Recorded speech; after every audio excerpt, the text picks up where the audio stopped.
اعوذ باللہ من الشیطان الرجیم بسم اللہ الرحمن الرحیم وَلَئِن مَّسَّتْهُمْ نَفْحَةٌ مِّنْ عَذَابِ رَبِّكَ لَيَقُولُنَّ يَا وَيْلَنَا إِنَّا كُنَّا ظَالِمِينَ۔ اس آیت سے جڑی ہوئی سابقہ پہلی والی آیت میں ذکر تھا، اسی کا تتمہ آج کی ان آیتوں میں ہے۔ اس میں ذکر تھا کہ اعلان عام کر دیجئے اے پیغمبر صلی اللہ علیہ وسلم۔ ترجمے میں اعلان عام کا مطلب ہے یہ بھی ہے، قُلْ يَا أَيُّهَا النَّاسُ إِنِّي رَسُولُ اللَّهِ إِلَيْكُمْ جَمِيعًا۔ اللہ نے رسالت دے کر مجھے مکلف پابند کر دیا ہے احکام سنانے بتانے کے لیے۔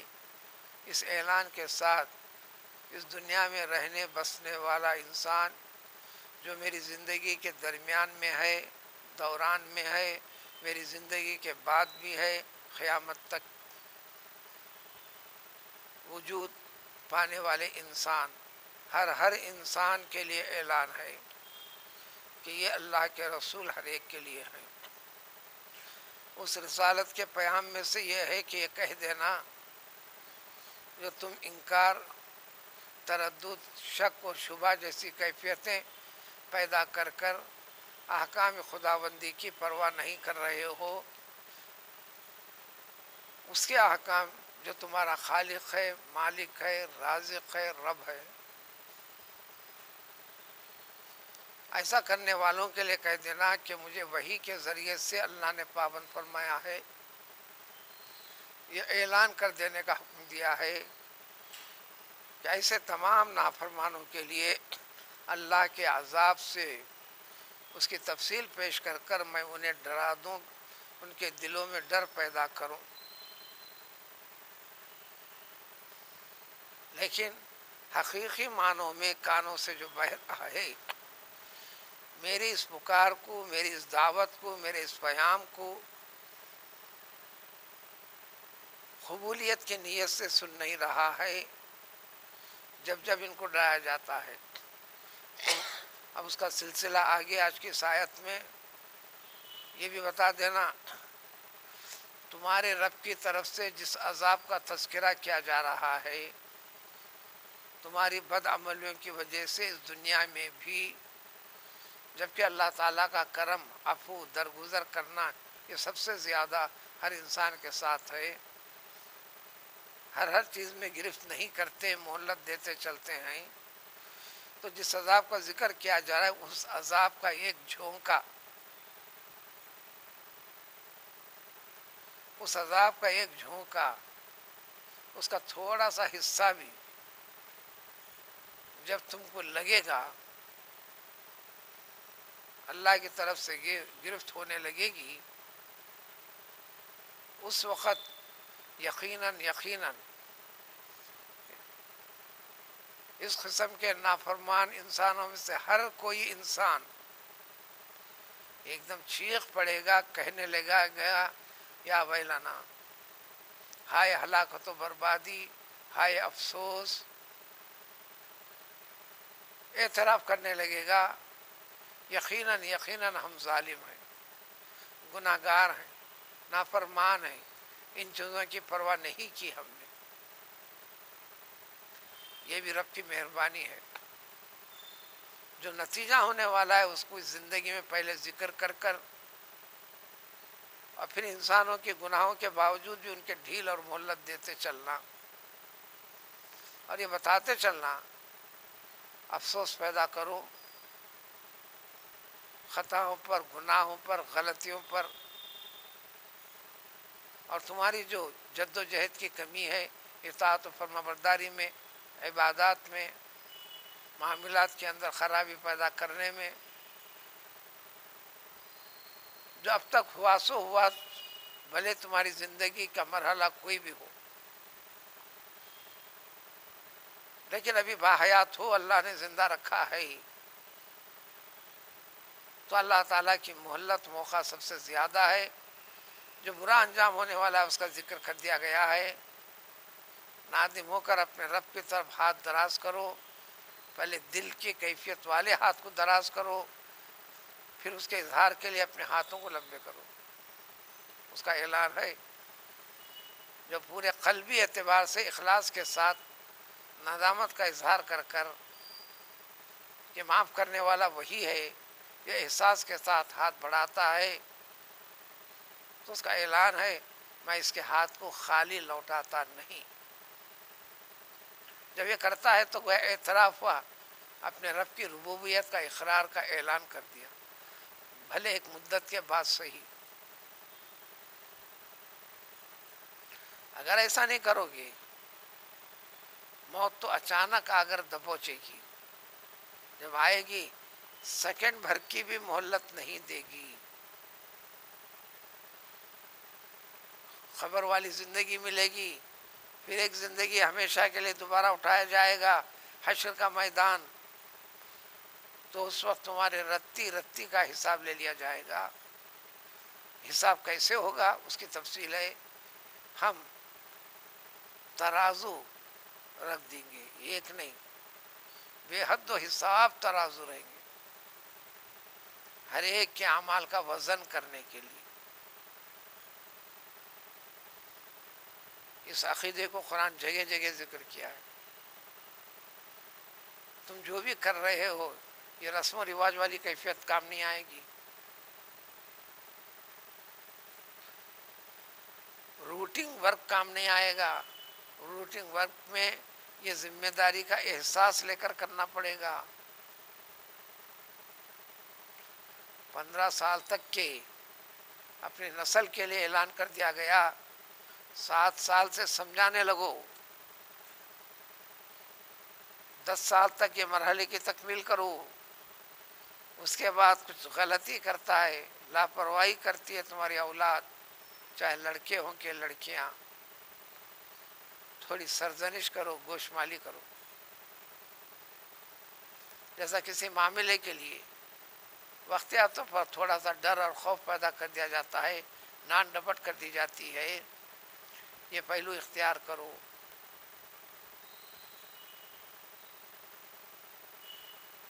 پیٹو نہیں، نشان والے مار مت مارو، لیکن یہ ذمہ داری اس کا احساس دلاؤ. یہاں تک بھی ذکر فرمایا لا ترفعوا العصا عن اولادکم. گھر کی تربیت کے لیے گھر میں ایک ڈنڈا لٹکا کے رکھو، چلتے پھرتے اٹھتے بیٹھتے اس پہ نظر پڑتے رہنا. بار بار استعمال کرنا نہیں ہے،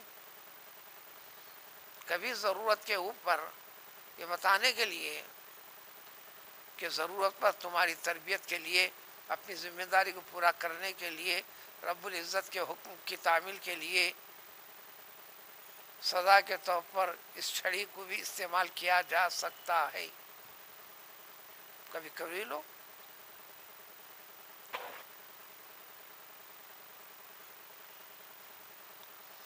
یہ بات تجربے کی کہاوت کے طور پر بھی ہے. اولاد کی اصلاح کیسے ہوگی؟ بچوں کے حق میں ماں کا انتہائی لاڑ اور پیار اور باپ کا ڈر اور خوف، یہ 2 چیزیں ہوں کسی گھر میں، وہ بچے کے نتائج اچھے اور بہتر نکلتے ہیں. یہ تفصیل اس لیے پیش کی جا رہی، 15 سال کے بعد، بلوغ کے بعد، ہر بچے کا حساب نامہ کتابچہ الگ تیار ہو جاتا ہے، ہر حرکت کا. اب آپ نے تو عادت ڈال دی، عادت بنا دی، اب اس کے بعد اس کے پر ذمہ داری ہے عادت سے نکلنا ہے، عبادت میں داخل ہونا ہے. یہ خاص پہلو ہے، یعنی روٹین ورک نہیں چلے گا. جب نماز کے لیے آئے ہو، ٹھہرے ہو، پورا خشوع خضوع کے ساتھ ادھر لگ جاؤ. کتنا لگنا اس کی تفصیل تو بڑی سخت ترین ہے. یہ احساس پیدا کر لو کہ یہ کیفیت بناتے چلو، بنتے چلے گی، تمہیں رب کا احساس ہونے لگے گا. عبود کاننا کا ترا ہو. اردو کے اندر رویت کا ترجمہ، بصارت کا ترجمہ دیکھنا دیکھنا دیکھنا کرتے، جبکہ اس دنیا کے اندر یہ آنکھیں دیکھ نہیں سکتی، دل کی آنکھ دیکھتی ہے. اس سے جب رویت کا لفظ آتا ہے تو دوران تعلیم بچوں کو تاکید کرتا ہوں، اس کا ترجمہ تم کیا کرو، رویت کا ترجمہ آتے ہی راہ کا ترجمہ وجود سے کرو، وجدہ سے پاؤ گے. تم اپنے رب کو پاؤ، محسوس کرو، پھر نماز کے لیے کھڑے ہو جاؤ. یہ مرحلہ زیادہ دشوار ہے، تو ابتدا میں تو کیفیت پیدا کرو، رب ہے، ہر حقیقت میں ہے. حالت نماز میں نیا نیا اسلام لایا ہوا ایک عربی کچھ بلغم تھوک میں آ گیا، ریتی کے اوپر مسجد قائم ہے، اچانک سامنے تھوک دے دیا. انتہائی غضبناک ہو کر فرمایا اللہ کے رسول صلی اللہ علیہ وسلم نے، اللہ سامنے موجود ہے، تو تھوکتا، خبردار ایسی حرکت نہ کرے. تو اس میں تعلیم کیا ہے؟ اپنے رب کو روبرو ماننا ہے، اس رب کے سامنے جھک رہے ہیں، اس رب کے سامنے ماتھا پیشانی ٹیک رہے ہیں. اور اس لیے نماز میں شروع سے آخر تک یہ چہرے کی نماز ہو رہی ہے، چہرہ نماز پڑھ رہا ہے، ناک نماز پڑھ رہی ہے، ہاتھ نماز پڑھ رہے ہیں، گھٹنے نماز پڑھ رہے ہیں، پاؤں نماز پڑھ رہے ہیں. جب یہ حقیقت سمجھے تو وہ مسائل آسانی سے سمجھ میں آئیں گے. جب ہاتھ باندھو بھی تو اس طرح باندھو کہ یہ انگلیوں کا رخ پوری طرح قبلے کی طرف ہو، چونکہ یہ عبادت میں ہے. یہ ایسا ایسا ایسا ایسا ایسا نہیں. جب وہ مفہوم کو سمجھنے کے بعد یہ تعلیمات جلدی سمجھ میں آئیں گے. کہ سجدے میں رکھو تو انگلیاں سیدھے قبلے کی طرف، چونکہ عبادت میں 7 چیزیں عبادت میں ہیں. حضور صلی اللہ علیہ وسلم عبادت کرنے کے بعد کبھی دعائیں زور سے کرتے تھے، یہ بتانے کے لیے، تعلیم دینے کے لیے، اے رب میری پیشانی نے سجدہ کیا، عبادت کی، میرے ناک نے کیا، میرے ہاتھوں نے کیا، میرے چہرے نے کیا، میرے گھٹنوں نے کیا، میرے پاؤں نے کیا. منمانی طور جیسا ہے رکھنا نہیں. یہ احساس پیدا کر کر اہتمام کرے تو وزن پیدا ہوتا. موازین میزان کی جمع، یعنی وزن کا پیمانہ اعلیٰ. ترازو، ترازو کیسا ہوگا؟ 7 آسمان و زمین کے برابر ایک پھلڑا ہوگا اس کا. یہ اخلاص والی کیفیت جس کو ادب کے ساتھ، عاجزی کے ساتھ، انکساری کے ساتھ، اسی لیے جب عبادت خانے میں جب آ گئے تو تاکید کر دی گئی ساری چیزوں کو جھٹک کر داخل ہو جاؤ. یہاں مل گئے، چلو میٹنگ کر لیتے. اطراف المسجد فی حکم المسجد، صحن بھی مسجد کے حکم میں. نماز پڑھتے ہیں نا آپ، بڑا اچھا موقع تلاش کرتے ہیں، بیٹھ جاؤ، ساری گفتگو چلنے دو. کس نے منع کیا؟ سیڑھیوں سے باہر ہو جائیے، خالی احساس لے لو، عبادت میں داخل ہو جائے. خالی یہ احساس، پوری عبادتوں کے اندر یہی احساس جو رب سے جڑا ہوا ہے وہی عمل قبول ہے. اگر اس قسم کی پوری زندگی میں 2 رکعت بھی نماز قبول ہو گئی، چاہے فرض ہو کہ نفل ہو کہ سنت ہو، تو اس کی معافی یقیناً یقیناً یقیناً.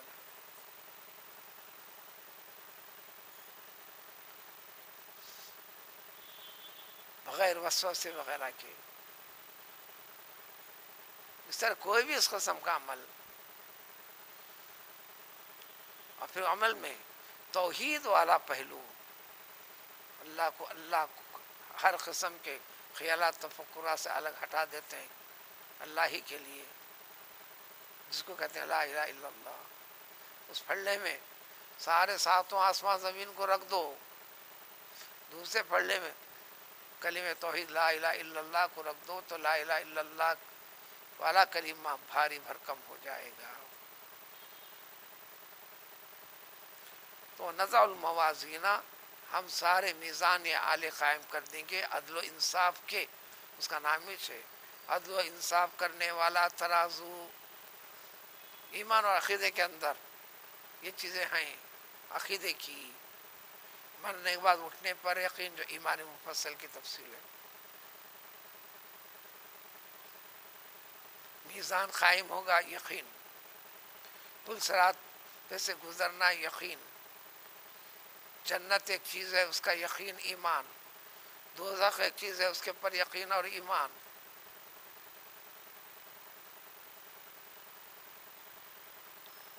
سب سے زیادہ مضامین اسی کے متعلق ہیں قرآن میں.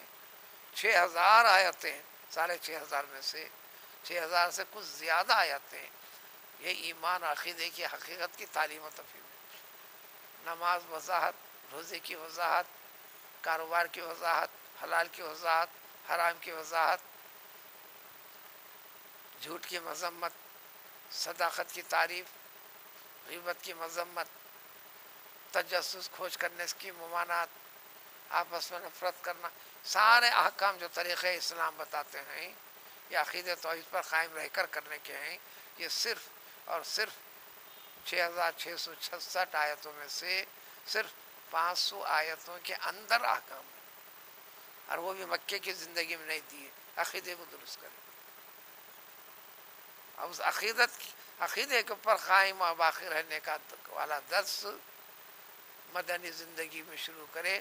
اب دونوں کو ملا کر فرما دیے الیوم اکملت لکم دینکم. دین نام کی جو چیز ہے وہ دین جو عند اللہ الاسلام، آج ہم نے مکمل کر دیا. اس آیت کے بعد ایک حکم بھی نازل نہیں ہوا، چند آیتیں نازل ہوئی، احکام سے متعلق نہیں. جو کچھ احکام ہیں اس پر توجہ دو. اس اعتبار سے آخری آیت ہے الیوم اکملت لکم، تاکید کے اعتبار سے آخری آیت ہے یوم ترجعون الی اللہ. آیت متداینہ یعنی کاروبار لین دین والی آیت کا نام ہے آیت متداینہ. یا ایھا الذین آمنوا اذا تداینتم، سورہ بقرہ کے ختم ہونے سے چند آیت پہلے اس آیت سے جڑی ہوئی اوپر والی آیت، یہ سب سے آخر میں نازل ہوئی. اس کے بعد قرآن نازل نہیں ہوا. جس میں ذکر یہی ہے جو کچھ ہے اہتمام کرو، آخرت کا ڈر رکھو، تمہارے رب کے پاس لوٹنا ہے، حساب و کتاب ہو کر رہے گا. تو ہم میزان عدل و انصاف کے میزان قائم کریں گے قیامت کے دن. حساب باریک رتی رتی کا ہوگا. اس دن کسی بھی انسان کے لیے ذرہ برابر بھی ظلم، کمی، زیادتی والا معاملہ نہیں کیا جائے گا. ذرہ برابر بھی نیکی کیا برابر اجر ملے گا، ذرہ برابر بھی خطا کیا ہے یا کسی کو ٹھیس پہنچائیے اس کا حساب ہوگا. اس کی وضاحت ہے وَإِنْ كَانَ مِثْقَالَ حَبَّةٍ مِّنْ خَرْدَلٍ. اس کی اور وضاحت سورہ زلزال میں خیرًا یرا شرًا یرا، مثقال ذرۃ خیرًا یرا مثقال ذرۃ شرًا یرا. اگر رائی اس سے بھی چھوٹا، اتنی چھوٹی بھی اگر نیکی ہے اس کا اجر ملے گا. اتنی چھوٹی بھی غلطی ہے، ہاں اس کو بھی غلطی سمجھے گا، ہتھینا بھی وہ سب حاضر ہوں گی، موجود ہوں گی. یا دکھنے میں نہیں، وہاں دکھتی ہوئی کیفیت میں نظر آئیں گی قیامت میں. وَكَفَىٰ بِنَا حَاسِبِينَ. یہ حساب و کتاب لینا ہمارے لیے آسان ہے، کوئی دشوار نہیں ہے، ہر چیز کا ہوگا. اب اللہ کے فضل والی بات الگ ہے. نیکیوں کے لیے فضل 1 کو 10 قلبی کیفیت کو دیکھ کر 10 سے لے کر 700 سے بھی ہٹ کر اللہ تعالیٰ عدد کا محتاج نہیں، بغیر حساب بھی ہوں گا.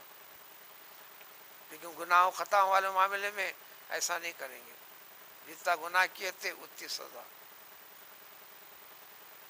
یہاں تک ایک مضامین، یہ مضامین تمہارے لیے بھی، یہ مضامین سابقہ کتابوں میں بھی، تورات میں بھی اس کی تفصیل اور چند نمونے چند انبیاء کرام علیہ السلام کے اب شروع ہوں گے.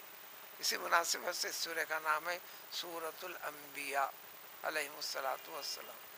سبحان اللہ بحمدہ، سبحان اللہ العظیم، لا الہ الا اللہ.